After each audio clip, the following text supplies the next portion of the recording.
Hi friends, మనం వెల్చాల గ్రామంలో ఉన్నాం. వెల్చాల గ్రామంలో ఉన్న పెద్ద చెరువు ద్వారా వచ్చే పారకంలో ఉన్న ఒక కాలువ ద్వారా ఎంత పారకం జరుగుతుందో చూద్దాం. ఇది మెయిన్ కాలువ. ఈ తూము గుండం తూము అంటారు. ఈ తూము ద్వారా అత్యధిక ఎక్కువ దూరం సాగేది ఇదే, అత్యధిక దూరం పోతే ఇదే కాలువ. ఈ కాలువ ద్వారా ప్రతి రైతు చేనులకైతే టచ్ అవ్వకుండా వెళ్తాయి. ఈ మెయిన్ కాలువ. దీనికి చిన్న చిన్న కాలువల ద్వారా తమ పొలాలకు వెళ్ళే అవకాశం ఉంటుంది. ఇది మనం చూస్తున్నాం. దాదాపు అందరైతే డిసెంబర్ మాసంలో నారైతే పోసుకున్నారు. దాదాపు జనవరి 26 లోపు అయితే ఇక్కడ మొత్తం టోటల్గా నాటు పడే అవకాశం అయితే ఉంటుంది. దాదాపుగా పెద్ద చెరువు కింద ఎక్కువ మొత్తం ఈసారి సాగే అవకాశం అయితే కనిపిస్తుంది.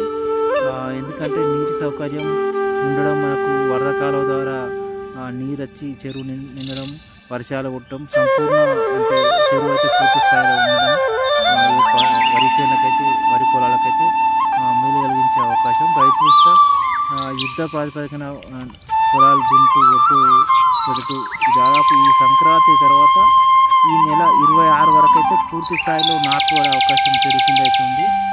ఎక్కువ మొత్తంలో ఈ సంవత్సరం అయితే చిన్న చెరువు, పెద్ద చెరువు కింద, చిన్న చెరువు కింద సాగే అవకాశం ఉంది. ఈ చెరువు కింద చూస్తున్నాగా దాదాపు అన్ని దున్ని పెట్టారు.